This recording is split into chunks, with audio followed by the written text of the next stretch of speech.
For the longest time, there was only one real king of the sub 1000 ringgit mid-range smartphone market, and it is Xiaomi's Redmi Note line of smartphones. And year after year, they absolutely crushed it in the value for money game. But then they faltered. Redmi Note 6 Pro. Was it because they got too comfortable? Was it because they underestimated their competition? It's hard to say, but the fact is that in their hubris, they've allowed brands like Realme, Asus and Honor to not only catch up to them, but even surpass them in some aspects. But no more! Xiaomi says, no more! And now they've launched their brand new Redmi Note 7. And on paper, it certainly looks like a big upgrade. But the question is it enough?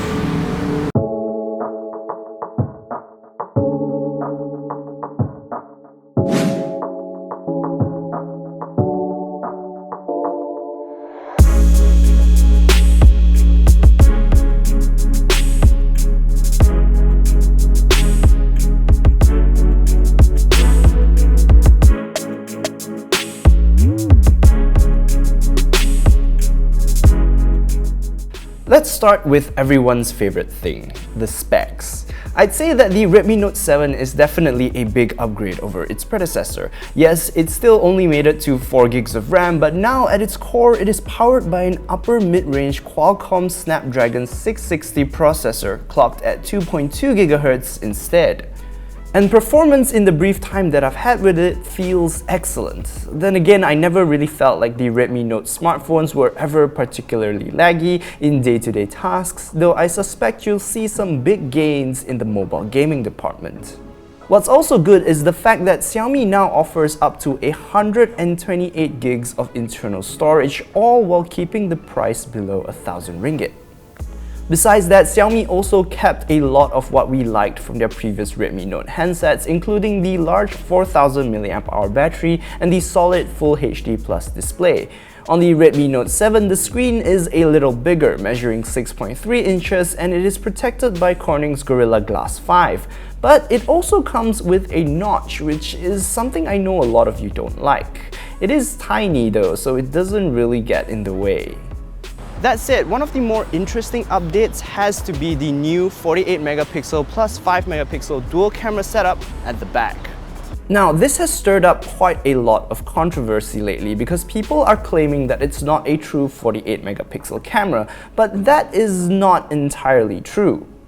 You see, it uses Samsung's ISOCELL Bright GM1 sensor, which is indeed a 48 megapixel sensor with 0.8 micron pixels. However, because it is designed to be good in low light, the sensor uses Samsung's tetracell technology and a quad Bayer array instead of a regular Bayer color array.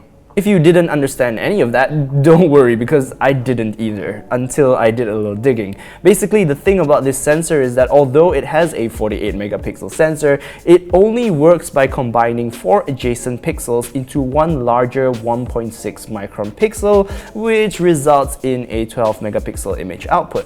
But if you ask me, I don't really care about any of this. What I do care is whether the smartphone can take good photos. I don't really need 48 megapixel shots because I'm not printing my photos on a billboard, and social media's image compression is already atrocious, so 12 megapixels is more than good enough for me. Now, I didn't get a lot of opportunity to shoot with this handset, that's why this is a first impressions, not a review, but from what I've seen so far, they do look pretty darn solid for a phone at this price point.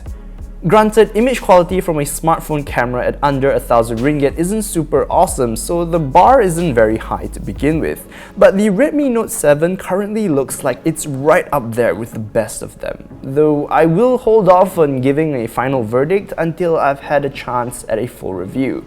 The selfie camera though isn't super impressive, but it's not bad either. It's a 13 megapixel shooter that has AI assisted beautification, and it works well enough when you have good lighting, so no major complaints from me here.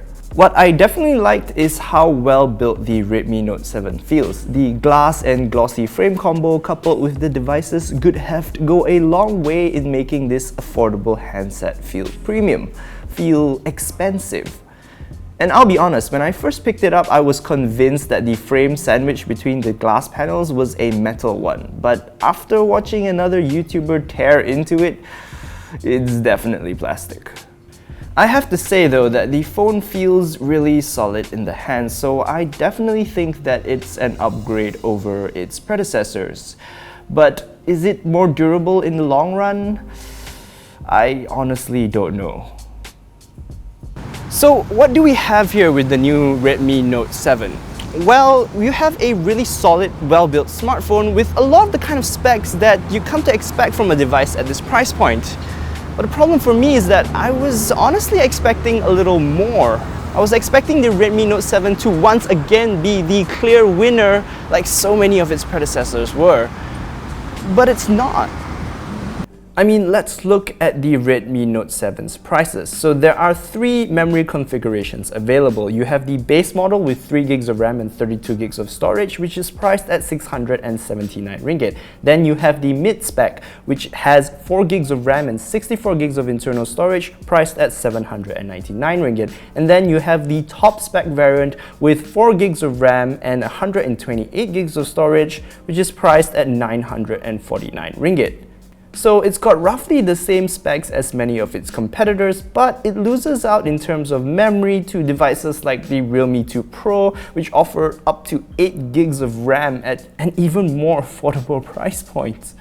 What's more, a lot of these devices have been out for quite a while now, so there's a higher chance that you can pick them up at a discounted rate, further strengthening their value proposition. In fact, even the newly launched Samsung Galaxy A30, A50 and M20 might give the Redmi Note 7 a run for its money, which is something I never thought I'd say. But still, it's not like the Redmi Note 7 doesn't have its advantages. I think it's definitely better built than its rivals, and the inclusion of USB-C and support for Quick Charge 4 are definitely points in its favor. Plus, it also supports dual-band 5 GHz Wi-Fi, which is something a surprising number of budget handsets choose to omit. For me now, the biggest question mark is that new camera array and whether it will give you a significantly better photography experience than the other phones at this price point. If it does, it will definitely go a long way in turning this top contender into a clear winner. And that's it. Those are my first impressions of the brand new Redmi Note 7. But I'd love to hear your thoughts. What do you guys think of this new mid-range smartphone? Let me know in the comments below. If you like this video, be sure to give it a thumbs up. Don't forget to subscribe to our YouTube channel and click on that notification bell icon so that you don't miss any of our future uploads, which will include the full review of this device, so stay tuned for that. In the meantime, you can also like us on Facebook and keep your browser locked to searchinshow.com for everything that matters in tech. If you're looking for a new video to watch, you can check out our latest video up here, or another really cool one down here. But that is it for this video, so thank you so much for watching, and I can't wait to get out of this heat, so I'll see you in the next video. Bye!